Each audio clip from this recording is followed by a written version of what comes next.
And as Neda has explained, we have these two subjects.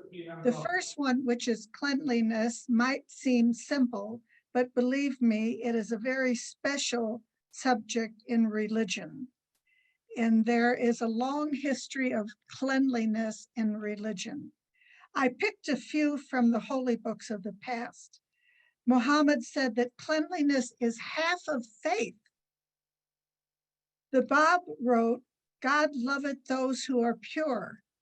Not in the bayan and in the sight of God is more loved than purity and immaculate cleanliness.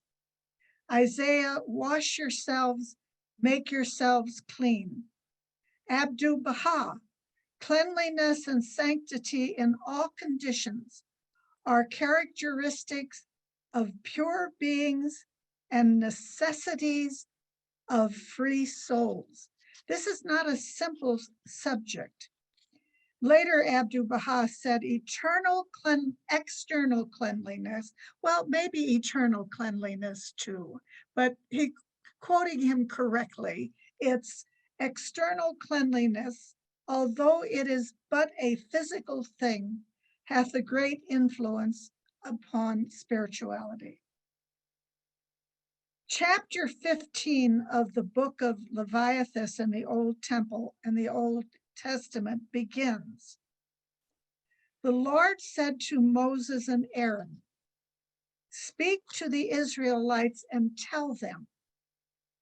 There followed in this book of the Old Testament a series of actions that needed to be taken in connection with bodily discharge of both men and women, that the contamination of things that they touched or sat upon required washing and clothes purification, offerings to be made.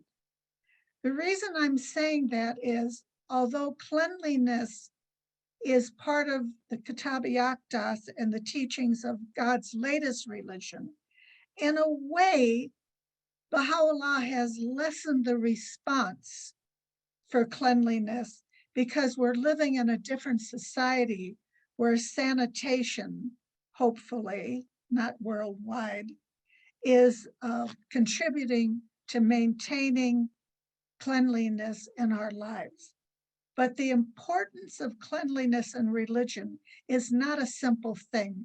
Okay, stay clean when you pray. That's not it. It's not good enough. And we're going to get into some of the paragraphs of the Kitab-i-Aqdas that teaches us the importance of cleanliness. So let's begin by reading paragraph 75. And who's my reader? Jamie. I am. Good, Jamie. Okay. God hath likewise, as a bounty from his presence, abolished the concept of uncleanness, whereby diverse things and peoples have been held to be impure. He, of a certainty, is the ever forgiving, the most generous. Verily, all created things were immersed in the sea of purification when, on that first day of Rizwan, we shed upon the whole of creation the splendors of our most excellent names and our most exalted attributes. This, verily, is a token of my loving providence, which hath encompassed all the worlds. Consort ye then with the followers of all religions, and proclaim ye the cause of your Lord, the most compassionate. This is the very crown of deeds, if ye be of them who understand. There are several subjects in that particular paragraph of the Aqdas, but staying with cleanliness, Jamie, would you read note 106?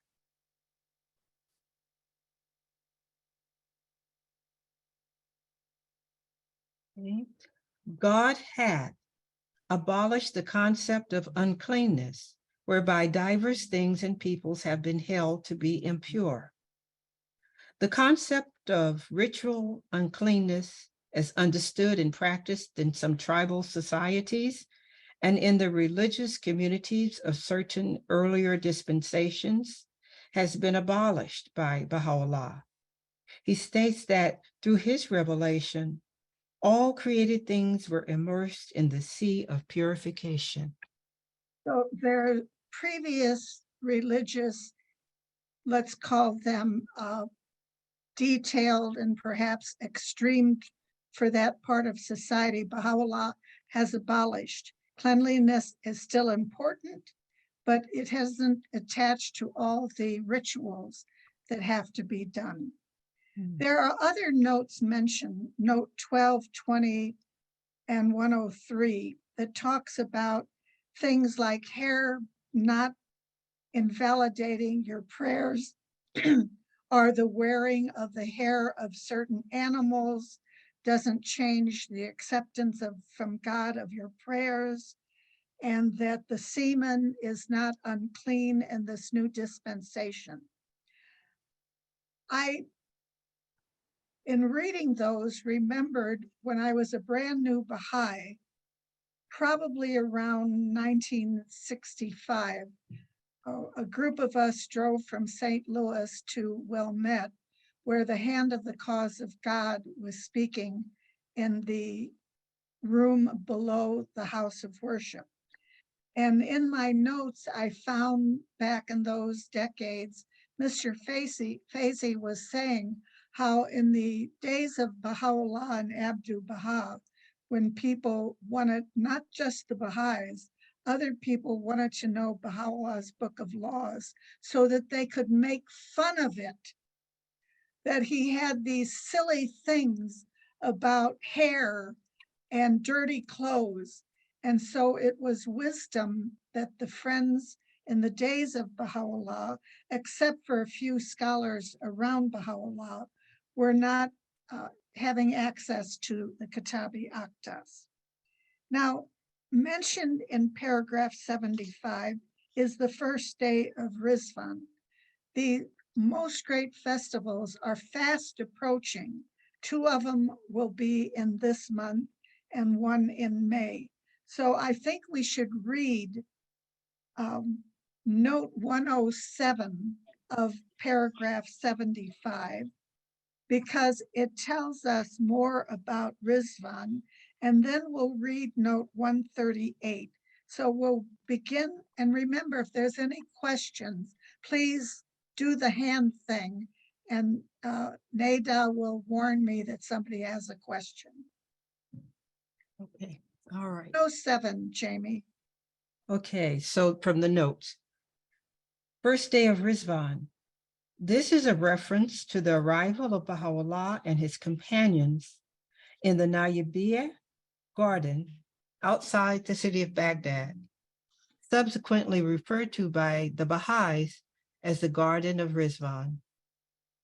This event, which took place 31 days after Nowruz in April 1863, signalized the commencement of the period during which Baha'u'llah declared his mission to his companions.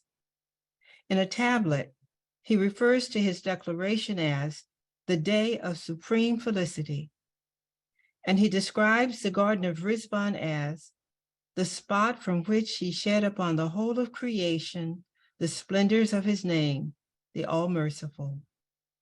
Baha'u'llah spent 12 days in this garden prior to departing for Istanbul, the place to which he had been banished. The declaration of Baha'u'llah is celebrated annually by the 12-day Rizvan festival, described by Shoghi Effendi as the holiest and most significant of all Baha'i festivals.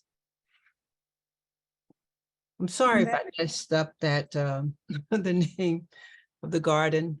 I don't know how to. I would probably not even do as well as you, Jamie. Okay. So let's go on to note 138, which educates us further on these 2 most great festivals. All feasts have attained their consummation in the 2 most great festivals and in the 2 other festivals that fall on the twin days. This passage establishes 4 great festivals of the Baha'i year. The two designated by Baha'u'llah as the two most great festivals are, first, the Festival of Rizvan, which commemorates Baha'u'llah's declaration of his prophetic mission in the Garden of Rizvan in Baghdad during 12 days in April-May 1863, and is referred to by him as the King of Festivals. And second, the Bab's Declaration, which occurred in May 1844 in Shiraz. The 1st, 9th, and 12th days of the Festival of Rizvan are holy days, as is the day of the Declaration of the Bab. The two other festivals are the anniversaries of the births of Baha'u'llah and the Bab. In the Muslim lunar calendar, these fall on consecutive days. The birth of Baha'u'llah on the second day of the month of Muharram, 1233 AH, which is 12th of November, 1817, and the birth of the Bab on the first day of the same month, 1235 AH, which is the 20th of October, 1819, respectively. They are thus referred to as the twin birthdays. And Baha'u'llah states that these 2 days are accounted as one in the sight of God. He states that should they fall within the month of fasting, the command to fast shall not apply on those days.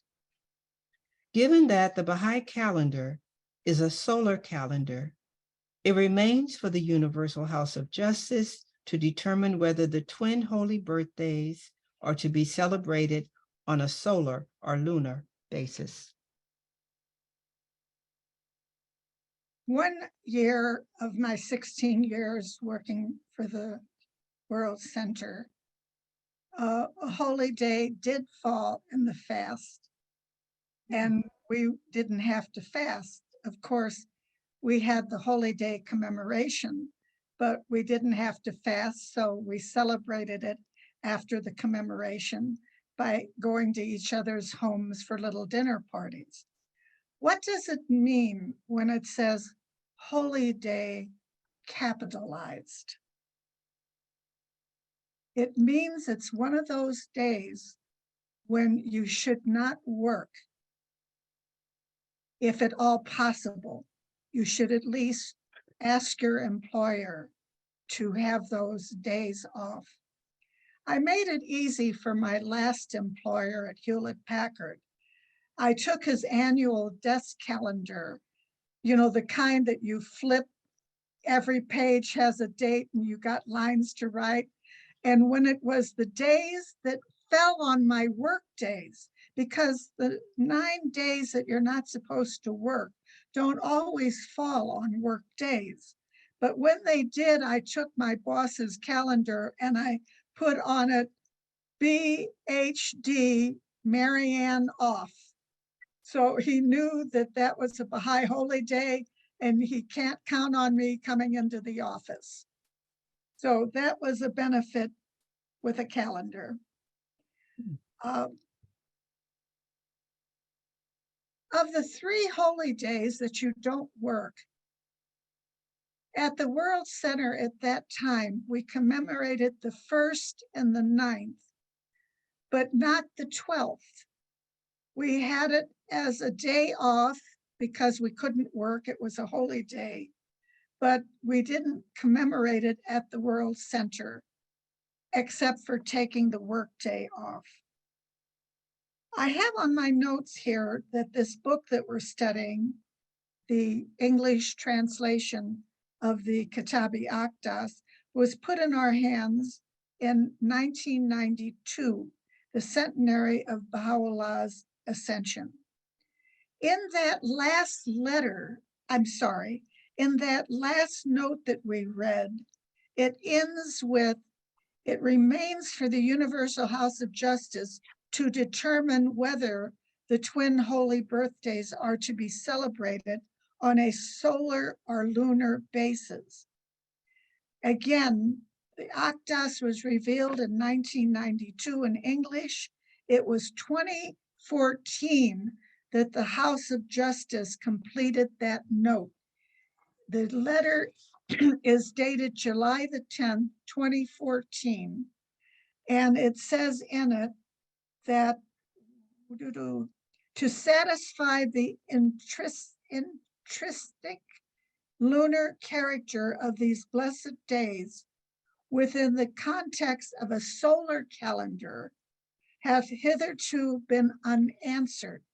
We have decided they will now be observed for the first and the second days following the occurrence of the 8th new moon after Nowruz.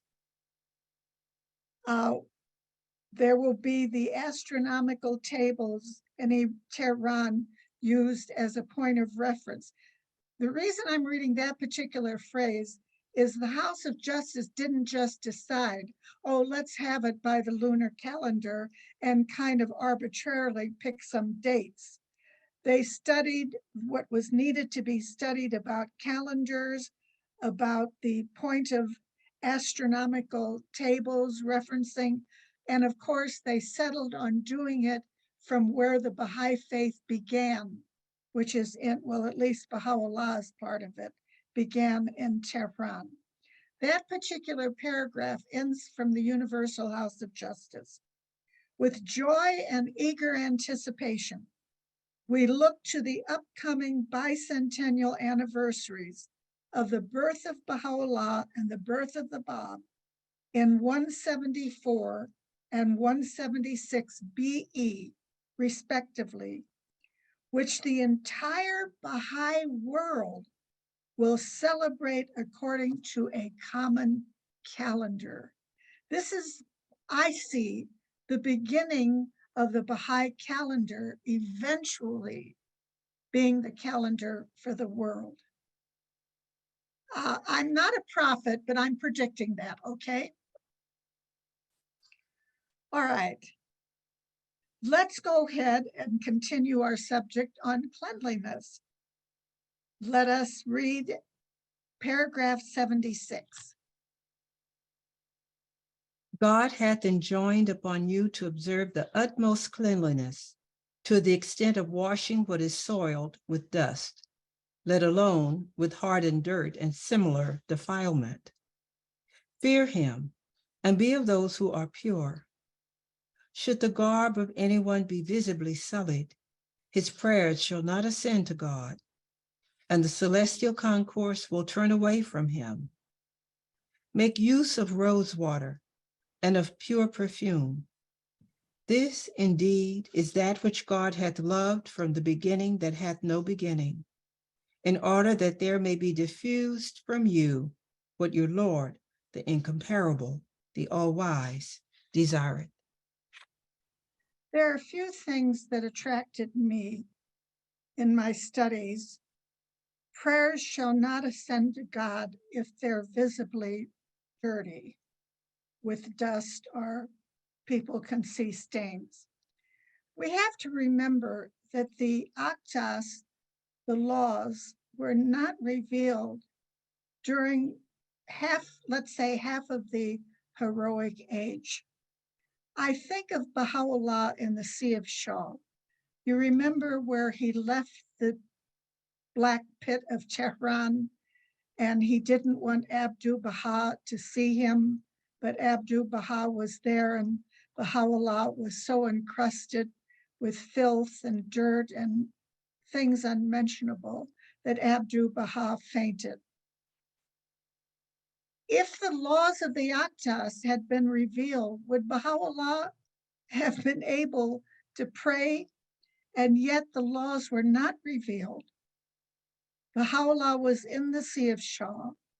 He was in this disreputable, disheveled appearance, and yet who appeared to him in the Sea of Shaw but the maiden from heaven to announce that he was he whom God shall make manifest. There was a non-Baha'i named, let's see, what was his name? Myron Phelps, who in the days of the greatest holy leaf and Abdu'l-Baha, I believe Abdu'l-Baha, he came to the World Center. He was not a Baha'i. He came to the Holy Land and he interviewed particularly the women in the family, and especially the greatest holy leaf. And that was such an eye-opener for me, because we heard the stories told by the greatest holy leaf about how filthy it was to go to the prison barracks in Akka, that Abdu'l-Baha had to see that with great respect, the women were taking off the ship to be put in the prison barracks, and that when they went into the barracks, like 75 of them into one cell, it was so dirty that the greatest holy leaf fainted and had to be caught so she didn't fall in that filth that was in the black pit. This is something we don't think about. We go on pilgrimage and the two cells look like they've just been mopped that morning. We have to remind ourselves of the history of the faith, even in respect of the laws of Baha'u'llah. So that was my thinking when we were studying that paragraph 76. The other thing that struck me was that God hath loved this from the beginning that had no beginning. My thought was, has cleanliness been the plan of God as part of creation? It sounds to me like it is, but again, I'm not an authority on the writings. So I'm thinking that this subject of cleanliness is, again, not a simple one, but a very deep one. And perhaps compilations have already been written about them. Okay, let's go on now, unless there's any questions about cleanliness. Even men are encouraged to use perfume and fragrances. You know, when Amata Baha Marie Khadem represented the Guardian in 1953 for the dedication of the house of worship in Wilmette, she brought with her Atta of Rose. And as the congregation passed by the photo of Baha'u'llah, which she brought from the Holy Land for the friends to see, when they looked at the photograph of Baha'u'llah, she would put a little atta of rose, perhaps on their hand, I don't know where. But again, that was a loving gesture that probably is linked to cleanliness. Moving on to the second subject of rulers, unless somebody has a question, I don't see any. We're going to begin with going to the synopsis and codification. There is a section on page 162, Jamie, of the synopsis and codification called section Roman numeral 5, specific admonitions, reproofs, and warnings. It lists who they're addressed to. Let's just read those 8 points of who that section of the Aqdas is addressed to. 1, the entire human race. 2, crowned heads of the world. 3, the concourse of ecclesiastics. 4, the rulers of America and presidents of the republics therein. 5, William I, King of Prussia. 6, Francis Joseph, Emperor of Austria. 7, the people of the Bayan. And 8, members of parliaments throughout the world. Okay, we're going to begin with those paragraphs addressed to the kings collectively. We're going to look at paragraphs 78, 79, 81, 82, 83, 84, before we go on to the paragraphs for individual kings. So, Jamie, would you read both paragraphs 78 and 79 of the Aqdas itself? O kings of the earth, he who is the sovereign Lord of all is come. The kingdom is God's, the omnipotent protector, the self-subsisting. Worship none but God, and with radiant hearts, lift up your faces unto your Lord, the Lord of all names. This is a revelation to which whatever ye possess can never be compared, could ye but know it. We see you rejoicing in that which ye have amassed for others, and shutting out yourselves from the worlds, which naught except my guarded tablet can reckon. The treasures ye have laid up have drawn you far away from your ultimate objective. This ill beseemeth you, could ye but understand it. Wash from your hearts all earthly defilements, and hasten to enter the kingdom of your Lord, the creator of earth and heaven, who caused the world to tremble and all its peoples to wail, except them that have renounced all things and clung to that which the hidden tablet hath ordained. Well, that last part about renouncing all things reminds me of the tablet Baha'u'llah sent to Pope Pius IX. You'll notice that the tablet or any part of the tablet to the Pope is not in the Kitab-i-Aqdas, but it is in both the proclamation of Baha'u'llah and the summons of the Lord of Hosts, which was put out and into our hands by the House of Justice. The phrase about telling the kings to renounce all they possess and the similar statement to Pope Pius IX is this particular couple of sentences. Maybe it's just one sentence. Here's what Baha'u'llah tells the Pope. How many of you, if I see any hands, have been to the Vatican? Yep, well, every time I read this, I think of my trip to the Vatican. Sell all the embellished ornaments thou dost possess, and he possesses a lot, and expend them in the path of God, who causeth the night to return upon the day, and the day to return upon the night. Abandon thy kingdom unto the kings. How about that? Abandon thy kingdom unto the kings, and emerge from thy habitation with thy face set towards the kingdom, and detached from the world, then speak forth the praises of thy Lord between earth and heaven. Did the Pope listen to what Baha'u'llah enjoined him to do? We know that he didn't, and this prisoner of Akka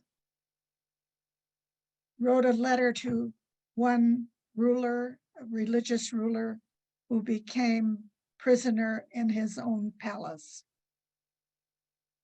I love the history of it. What is interesting enough is that the next four paragraphs to the kings, which don't have notes attached to them. Why do I put that down there? The two paragraphs we read, 78 and 79, and the four that we're going to cover make up the first tablet in the 1967 publication of the Proclamation of Baha'u'llah.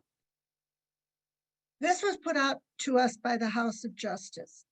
The very first tablet in this book is these 6 paragraphs that we are now studying from the Kitab-i-Aqdas.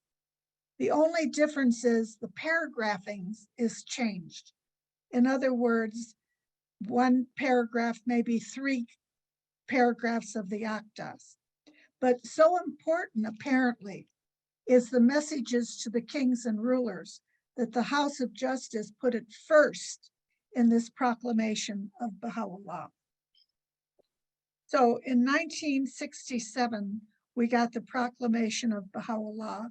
In 202, the World Center gave us summons to the Lord, the summons of the Lord of Hosts.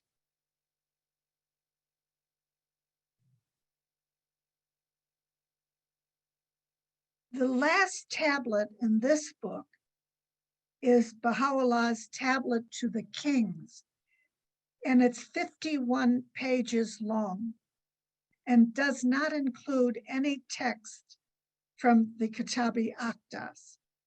It would be fruitful to study the two together. When I got summons from the Lord of Hosts, I took the proclamation of Baha'u'llah and I compared the two, and I lined in one book all that was in the first book, so I could see what the House of Justice had added to the second book it put out 40 years later. It's part of the system of progressive revelation within the revelation.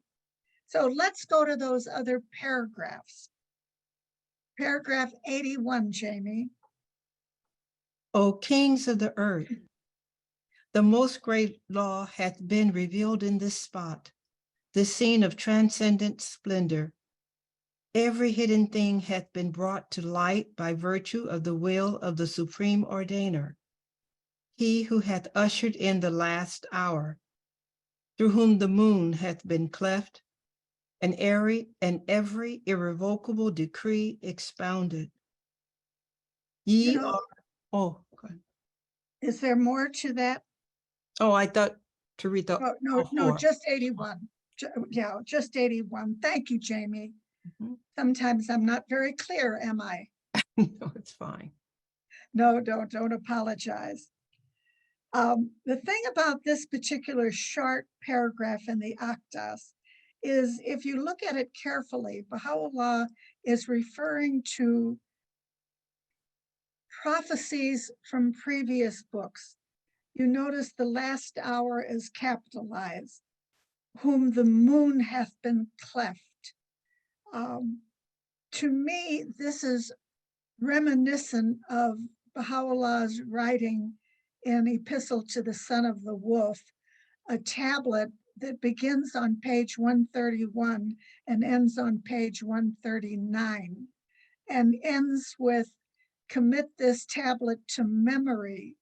And if you say it at morning and at dusk, you'll be doubly blessed.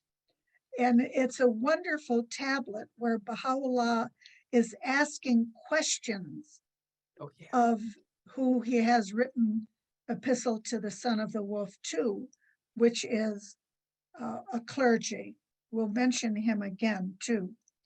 If you read those pages in Epistle to the Son of the Wolf, and you read the questions and answers that Baha'u'llah uses in mere phrases, some of them are reminiscent of the last hour in paragraph 81 of the Aqdas. Hath the hour come? And then this thing about whom the moon hath been cleft. He says, when were the heavens cleft asunder? Have the stars falling? Hath the bugle been sounded? And this significant phrase, have I been assembled with others blind?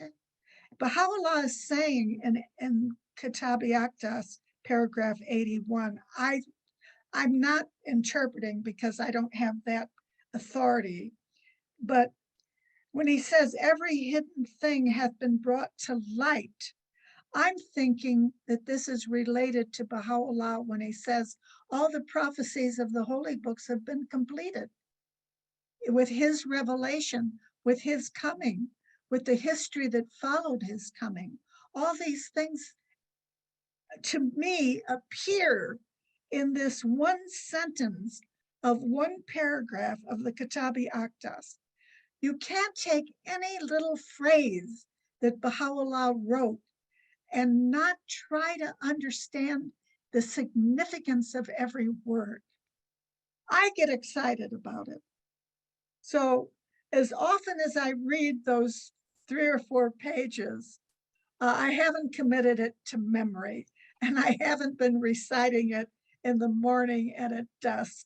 If that's confessing my sins, so be it.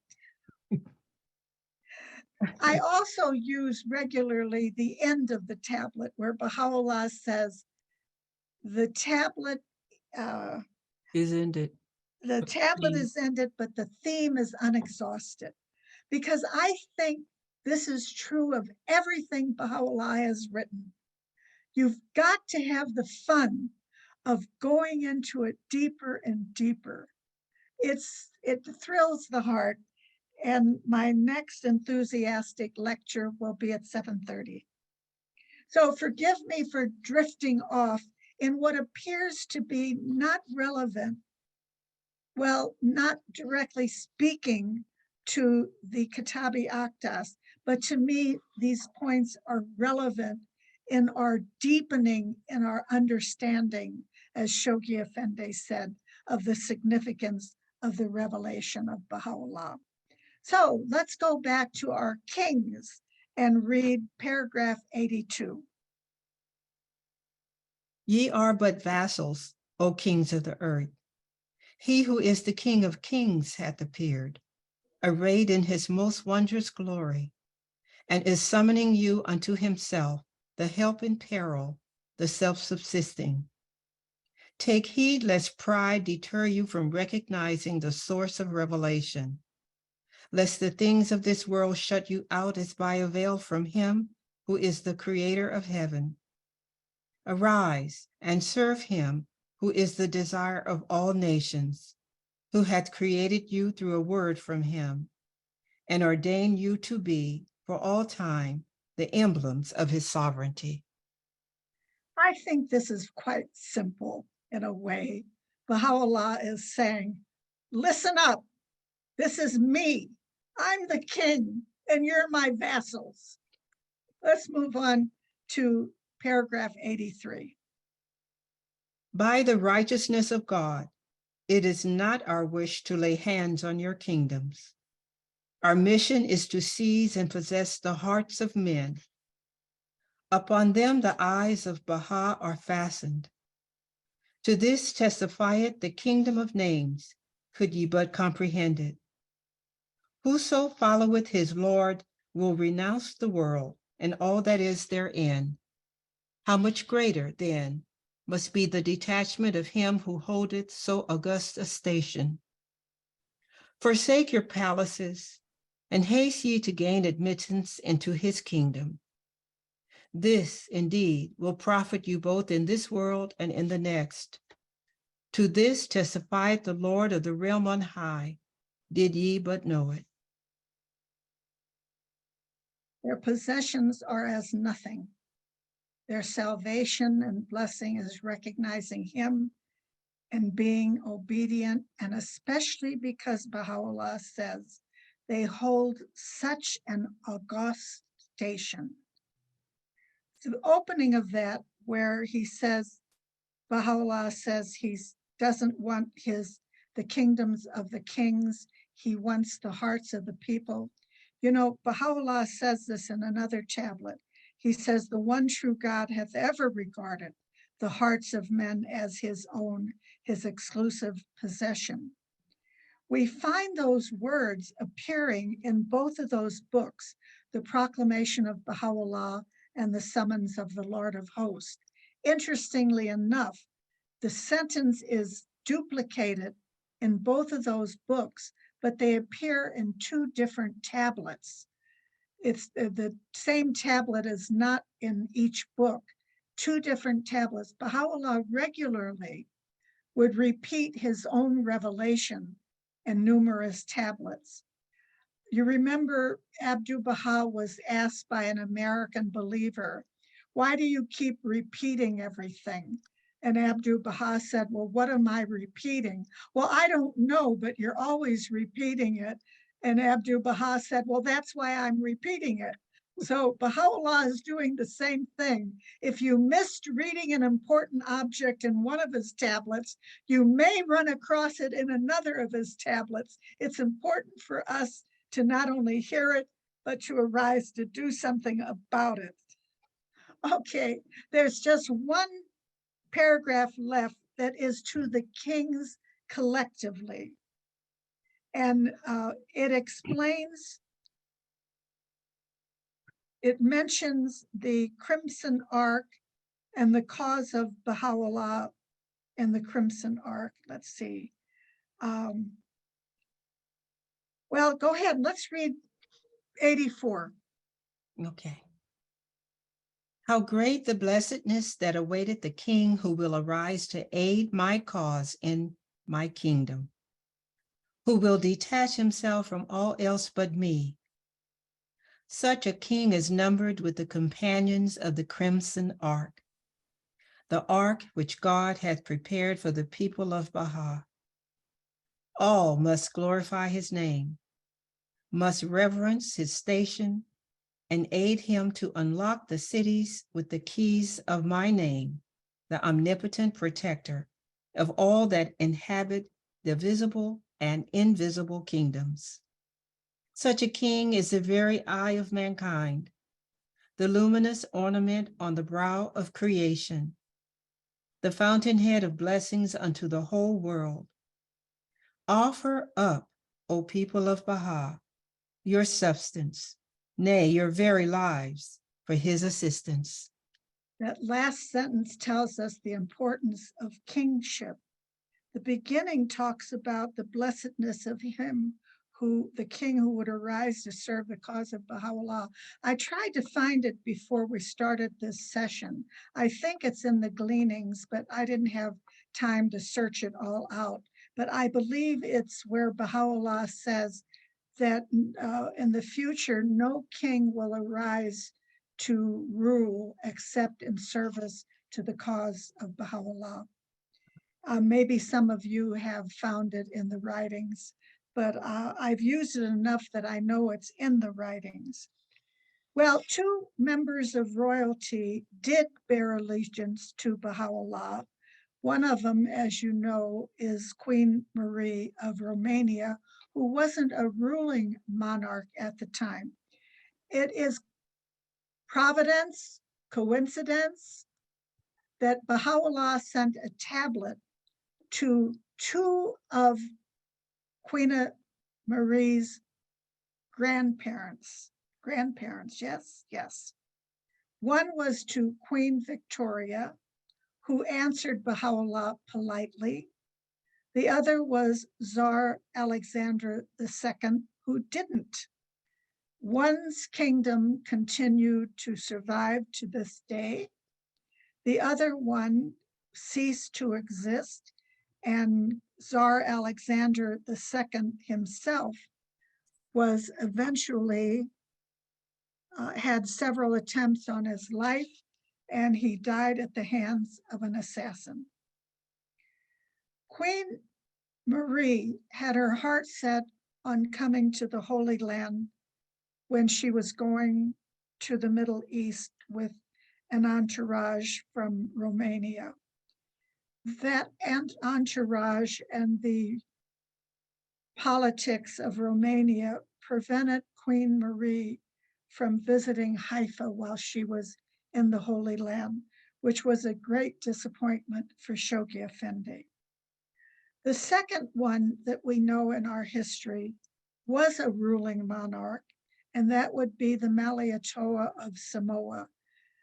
He was the longest reigning monarch of Samoa for 67 years. Again, there were occasions when he notified the House of Justice that he would be coming to the Holy Land, and the politics and religion of Samoa prevented him from even coming to the Middle East. when we got the news that the Malietoa was coming, the House of Justice instructed everybody in the staff and all the families to remain in Haifa for the occasion. In other words, we were not to go on holiday. So we all were obedient to this, and we're looking forward, like the House of Justice was, to seeing the Malietoa. And like the Queen of Romania, he was prevented from coming to lay his head on the threshold of Baha'u'llah. A ruler who did come to the Holy Land in 1869 and could have sought out Baha'u'llah but didn't is the one that we will address in paragraph 85, which would be Franz Joseph, the Emperor of Austria and the King of Hungary. So let's read paragraph 85. O Emperor of Austria, he who is the day spring of God's light, dwelt in the prison of Aqdas at the time. It's just, I'm sorry, 1 minute, my husband. Khalid.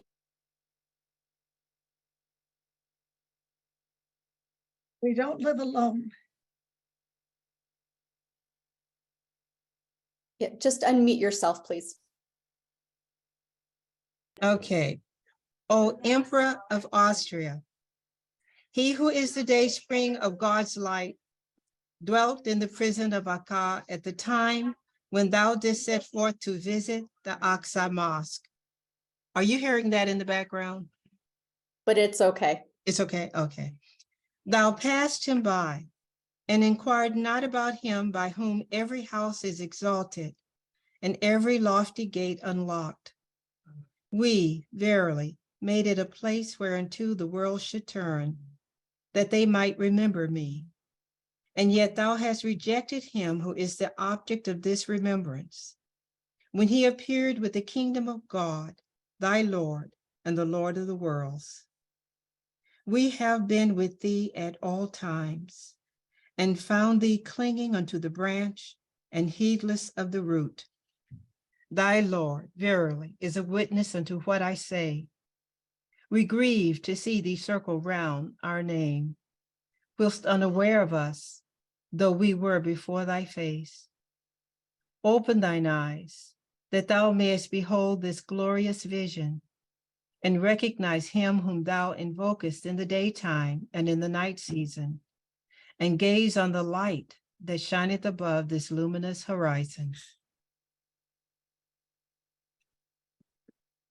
Well, he was not to be blessed with meeting Baha'u'llah, and it's like his fate was sealed.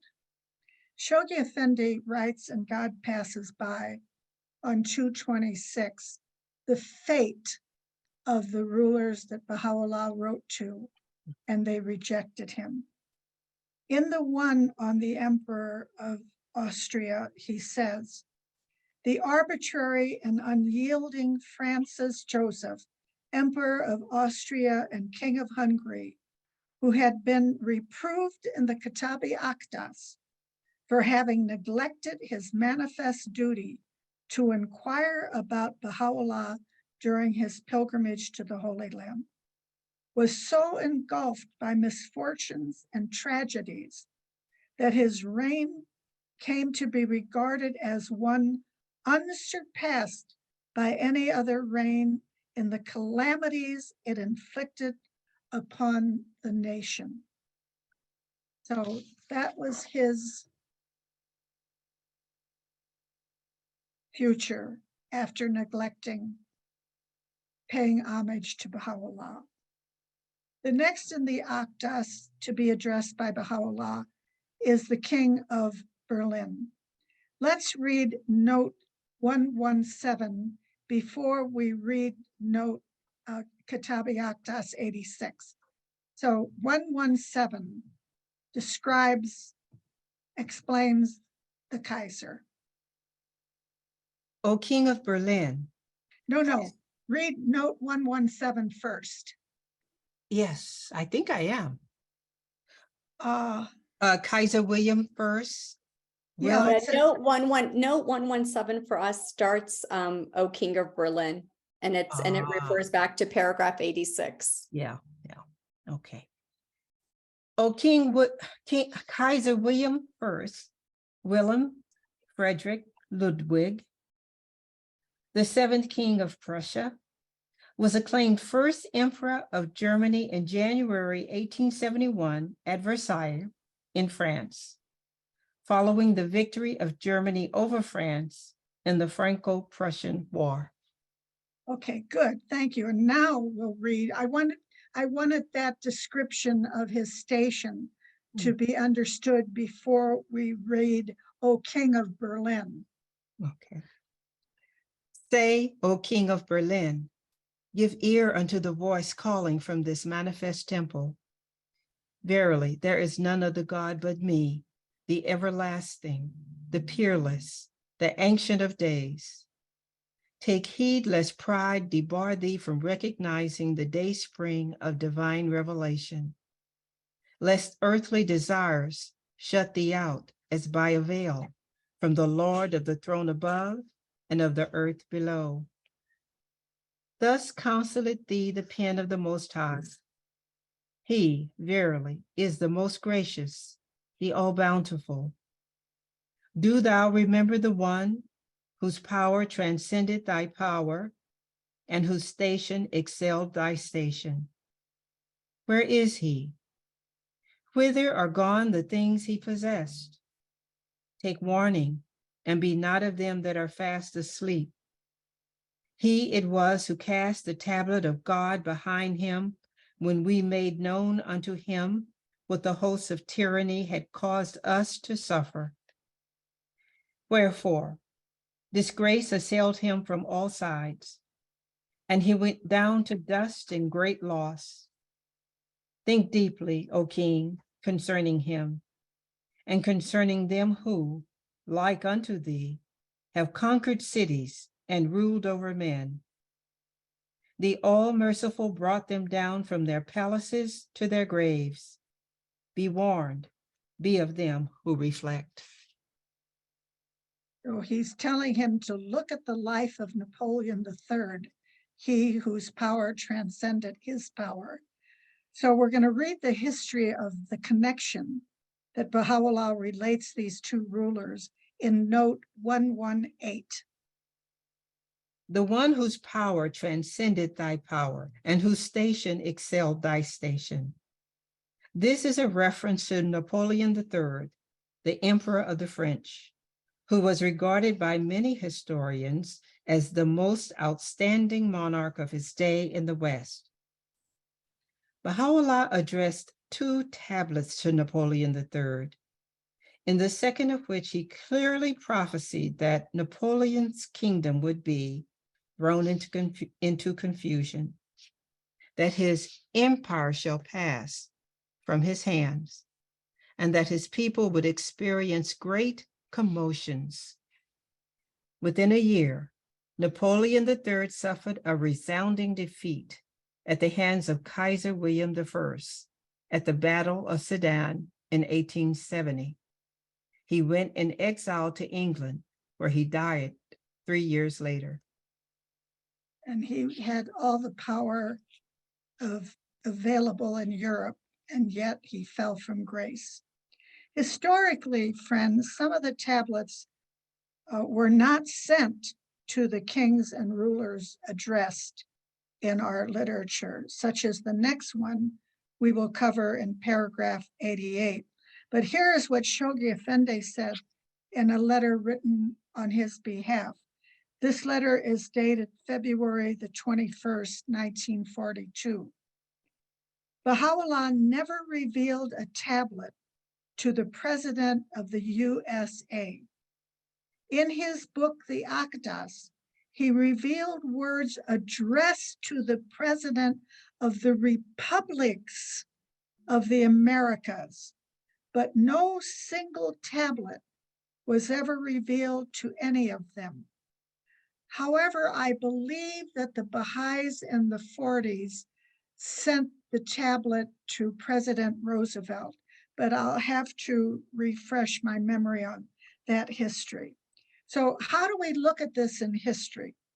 Perhaps Baha'i scholars or essayists may have shared this knowledge about the tablets not really being physically sent to the rulers. My own thinking is linked to the promised day is come. Shoghi Effendi lists the most important rulers who were the, quote, object of Baha'u'llah's special attention. Some of them he addressed in the Kitab-i-Aqdas. In other words, not personally. The big powers at the time of Baha'u'llah's life were notably in Europe and the Middle East. You might say they were rulers with powers of wars, because the history of that period is certainly a history of them battling with each other. What was America like?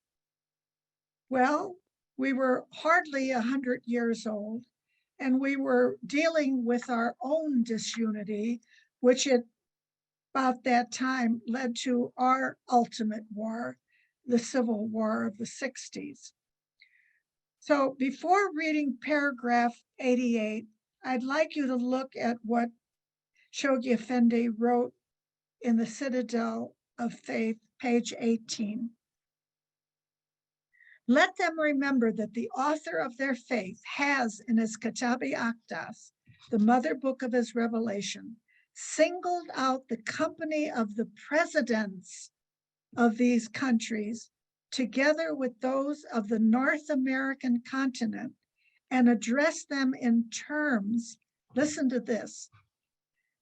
Shoghi Effendi is saying that Baha'u'llah is addressing the kings of Europe one way and the presidents of the republics of America another way, addresses them in terms that sharply contrast with the dire warnings and condemnation, it's that word. Words addressed directly and indirectly to the King of Prussia, the French and Austrian emperors, and the Sultan of Turkey, who together with those presidents are the only sovereigns and rulers specifically mentioned by him in that book. I find that fascinating, that there is a different ambiance, feelings, mission for the new nations in South America and the North American continents, as opposed to the old kingdoms that are intermarrying and corrupt, and of course, not just, and they have to be replaced. Now we'll read paragraph 88. Hearken ye, O rulers of America and the presidents of the republics therein, unto that which the dove is warbling on the branch of eternity. There is none other God but me, the ever abiding, the forgiving, the all bountiful. Adorn ye the temple of dominion with the ornament of justice and of the fear of God, and its head with the crown of the remembrance of your Lord, the creator of the heavens. Thus counseleth you he who is the dayspring of names, as bidden by him who is the all-knowing, the all-wise. The promised one hath appeared in this glorified station, whereat all beings, both seen and unseen, have rejoiced. Take ye advantage of the day of God. Verily, to meet him is better for you than all that whereon the sun shineth, could ye but know it. O concourse of rulers, give ear unto that which hath been raised from the dayspring of grandeur. Verily, there is none other God but me, the Lord of utterance, the all-knowing. Bind ye the broken with the hands of justice, and crush the oppressor who flourisheth with the rod of the commandments of your Lord, the ordainer, the all-wise. You sense a different feeling in this letter. The dove is wobbling as he's the dove, and he's, a dove is a bird of peace that coos. There's a softness in Baha'u'llah's addressing the presidents of the Americans that isn't in the messages to the rulers in Europe. Now let's look at some countries that Baha'u'llah addressed, starting with Germany. We'll read paragraph 90 and Abdul Baha and Shoghi Effendi's explanation of it in one note. So paragraph 90 is very short, and we'll follow it with note 121. Okay. O banks of the Rhine, we have seen you covered with gore, inasmuch as the swords of retribution were drawn against you, and you shall have another turn. And we hear the lamentations of Berlin, though she be today in conspicuous glory. And in the notes, Note 121. O banks of the Rhine, in one of his tablets written before the First World War, Abdu'l-Baha explained that Baha'u'llah's reference to having seen the banks of the Rhine covered with gore related to the Franco-Prussian War, and that there was more suffering to come. In God Passes By, Shoghi Effendi states that the oppressively severe treaty that was imposed on Germany following its defeat in the First World War provoked the lamentations of Berlin, which half a century before had been ominously prophesied. Let me tell you about two books I read a number of years ago. The first book was about World War I. I believe in the title it said The War to End All Wars, which is what World War I was supposed to do. In the last chapter of the book is referencing what Shoghi Effendi said in God Passes By, the oppressively severe treaty. The people at that time, at the end of World War I, knew that they were writing a very oppressive treaty with Germany. So the book ends with prophesizing that the treaty was so severe that within 15 years, another war would occur. I figured out that that book was referring to 1933, about 15 years after the treaty was in effect. It was about 1933. The second book I read, right after this book about World War I, was as if the same author had written both books, because it picks up on that very theme. It's now 15 years later, and Germany is rising, and the book is called In the Garden of Beast by Eric Larson. You might think that the Garden of Beast refers to Nazism, Germany, but actually it's the name of their zoo. Their zoo is called the Garden of the Beast. And the leading character of the book is the ambassador of the United States to Germany at the time of Hitler rising. And the embassy was located within walking distance of the Berlin Zoo. These two books are really what Baha'u'llah is saying, or Shoghi Effendi is saying here, that the oppressive, severe treaty of World War I would lead to World War II, and that's exactly what happened. In a 1976 message that the House of Justice wrote, it is on page 331 in the messages of the House of Justice 1963 to 1986.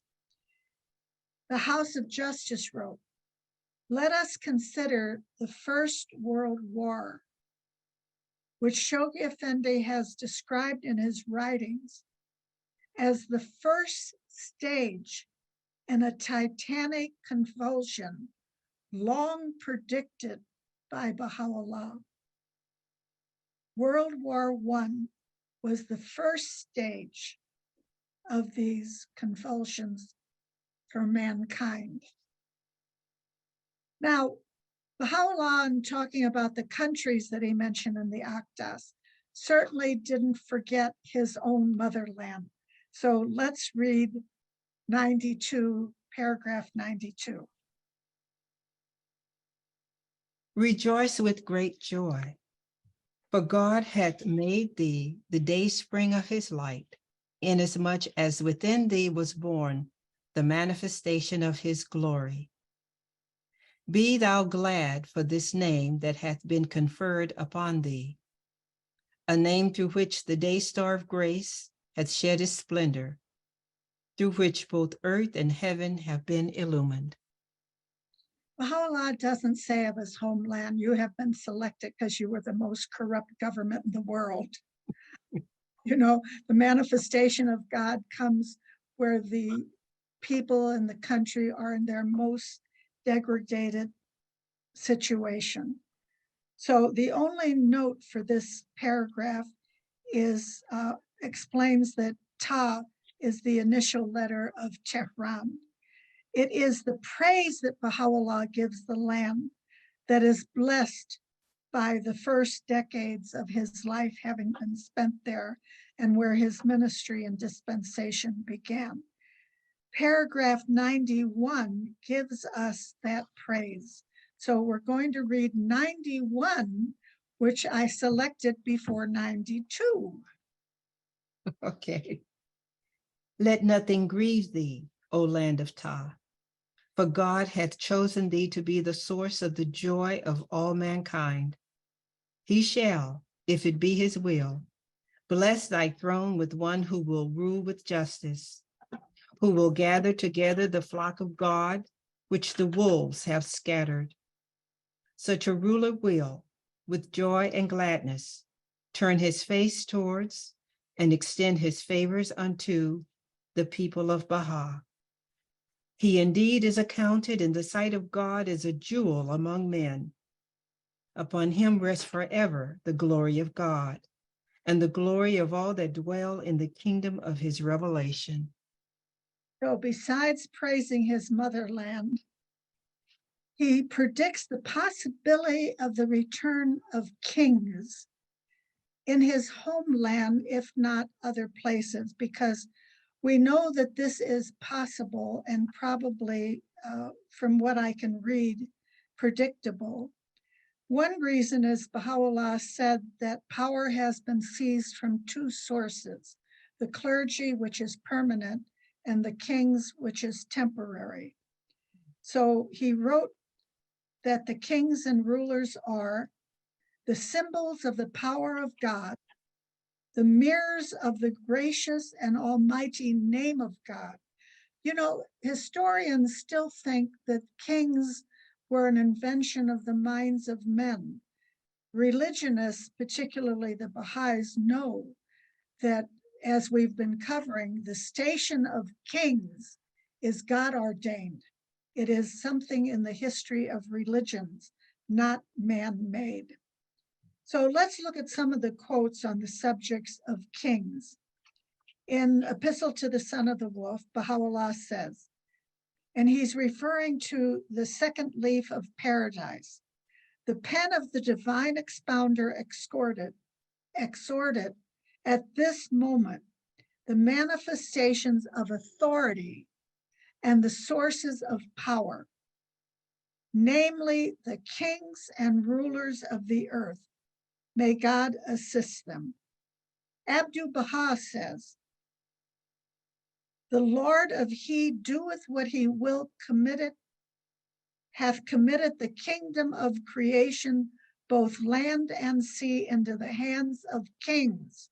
This is Abdu'l-Baha talking after Baha'u'llah wrote the kings of Europe and the Middle East, and they faded, and their kingdoms faded.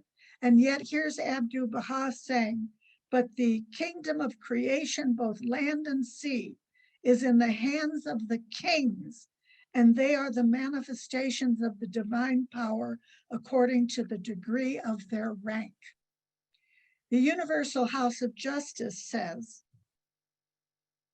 the masters and the guardians' vision for the path along which the kings and rulers will ascend the slopes of Mount Carmel to pay homage at the resting place of Baha'u'llah. We know, because we've built it and we've paid for it, the divine steps, the terraces that lead to the shrine of the Bab.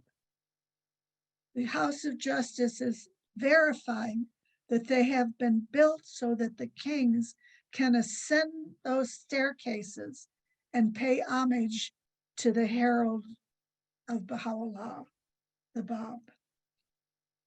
Then listen to this from Baha'u'llah again. This is complete power. According to the fundamental laws, which we have formally revealed in the Kitab-i-Aqdas and other tablets, all affairs are committed to the care of just kings and presidents and of the trustees of the House of Justice. We were told that the kings will ascend those staircases, pay homage to the Bab, and then further up the arc, consult with the House of Justice. This is inevitable. The system of government which the British people have adopted in London appeareth to be good, for it is adorned with the light of both kingship and the consultation of the people. The government and the Everything is perfect in this revelation of Baha'u'llah. We have one more to read, which is different from our subject of cleanliness and kingship. It contains thoughtful symbols. Paragraph 96. O most mighty ocean, sprinkle upon the nations that with which thou hast been charged by him who is the sovereign of eternity, and adorn the temples of all the dwellers of the earth with the vesture of his laws, through which all hearts will rejoice and all eyes be brightened. Sprinkle from this mighty ocean upon the nations. This reminds me of Baha'u'llah's Book of the River, with which Saidi did such a good job of writing and explaining it to us. I love the Book of the River. But instead of being an ocean, it's a river. And this river has power, and it has power to overflow. And when it overflows, it causes destruction. And then it eventually gets into a land where it settles into parched land and brings in new life. This is all symbolic, but Baha'u'llah is like this mighty river, and the destruction of what's in front of the river is what is keeping mankind disunited. And that has to be eliminated until it gets to that part of the land that needs the water, that needs to grow a new life. This is symbolic of what Baha'u'llah has come to do, to build anew the whole world. And to build a new world, you have to get rid of what isn't working. Shoghi Effendi said that in the future, all the governments of the world will be changed, not necessarily because they're evil, but because they're ineffective. Everything changes. Everything is in motion.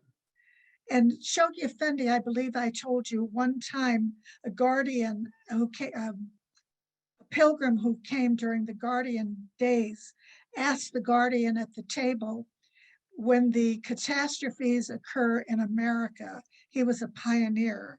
Should the pioneers come back to America and help reconstruct? And Shoghi Effendi slammed his fist on the table and said, reconstruct what? See, it's got to go. The new world order has been ordained by God. Baha'u'llah is its character. We are his army. My last comment about this class goes back to the introduction, because there are several parts of it where, like the Guardian's writing, you could bullet some of the comments. I have 2 bullets here from 2 different books. You know how I compare books. In the introduction, which is written by the House of Justice of the Kitab-i-Aqdas that we're studying, it says that the subject of, no matter what the subjects of the laws are, this is the House of Justice with divine guidance, no matter what the subjects of the laws are, they do 4 things. Serve the manifold purposes of bringing tranquility to human society, raising the standard of human behavior, no matter what the subject, increasing the range of human understanding, and spiritualizing the life of each and all. Think about that in respect of these laws. It reminds me of the second book, which is the Hidden Words of Baha'u'llah, in which Shoghi Effendi described it as the reorientation of the minds of men, the edification of their souls, and the rectification of their conduct. Certainly, the Kitab-i-Aqdas plays a big role in the rectification of their conduct. Thank you. Yeah, that was absolutely wonderful. As I said, this is like my favorite topic. Does anybody have any questions? Please use your raise your hand feature. Thank you, Jamie, for reading. Yeah, that was wonderful, Jamie. Thank you. Oh, thank you for the honor, the pleasure. Kathy, please unmute yourself. I don't have a question, but I do have a comment. Recently, this year, there was a movie put out about the World War I, and it's a remake from years ago, and he specifically made it to show the horrors of war to the current generations. And it's called All's Quiet on the Western Front. And in that movie, it was horrific. It was very hard to watch. But in that movie, the severity, when you talked about the severity of the repercussions or the things that the Germans had to do and to abide by, which is reconstructing all of France, all of the damage done, all the money paid, actually was awful. And that's what led to the downfall or the poverty of Germany, because they weren't able to keep up with the stipulations that they agreed with. Yep. So I just wanted to true. bring that up. Yep, very, very true, that World War I. You know, I've been to Manchester, England several times, and one of the times I was there, they had opened up in Manchester a similar museum like they had in London, which was a war museum, and it was free. It was one of the most meaningful, moving museums I've ever been in. Because as I walked around, I kept seeing these slide projectors on little shelves. Every room I went in, I saw these slide projectors, and I wondered, what's that all about? And after a while, they announced that everybody should find a place to sit. They had little ledges along the wall. I found a ledge to sit on. And they actually used those slide projectors to project wars, the history of wars, the history of weapons in particular, starting with the bow and arrow. But what was moving was the sound of the weapons. You probably noticed it in the movie of World War I. It was deafening. So you'd see these wall-sized pictures of the bombs blowing up the dirt in a trench, and the noise.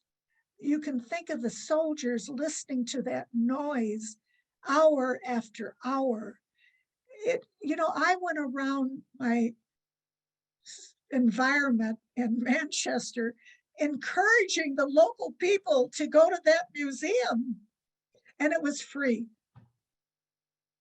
War. I'm glad Baha'u'llah's revelation will eliminate war forever. Me too. Thank you for Catherine. sharing that. Yeah, thank you. Catherine, please. Yeah, I had just a quick little side note. When I was a very new Baha'i, I had a chance to go on pilgrimage in 1976. It was Christmas time. And that was when my first encounter with the difference between the Eastern calendar and the Western calendar in the Baha'i faith, because they had several holy days lined up. They had Hanukkah, which coincided that year with Christmas, Hanukkah, Christmas. Then, of course, the twin Baha'i holy days, which also coincided with the Muslim New Year. So to me, it was very symbolic, but it was also very interesting. And, since 1976 until 2014, I was wondering what the House of Justice was going to do, how they were going to reconcile these two calendars. And of course, they did it in the most perfect way. And then Because they don't this will eventually be, almost like a huge festival in the future. When I went to Kathmandu to a feast at the Baha'i Center, they were selling for 3 pennies the calendar for their Baha'i community.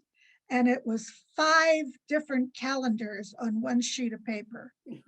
The only one I recognized was the Christian calendar and the Baha'i calendar. But for that part of the Asian world, there were 3 others. Who knows how many calendars are out there? And what are the names of the Baha'i months and days?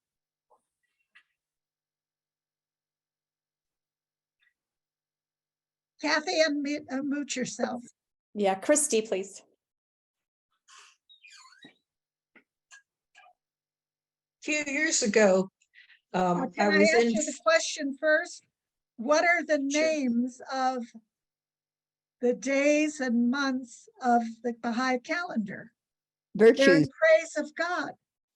They're all in praise of God.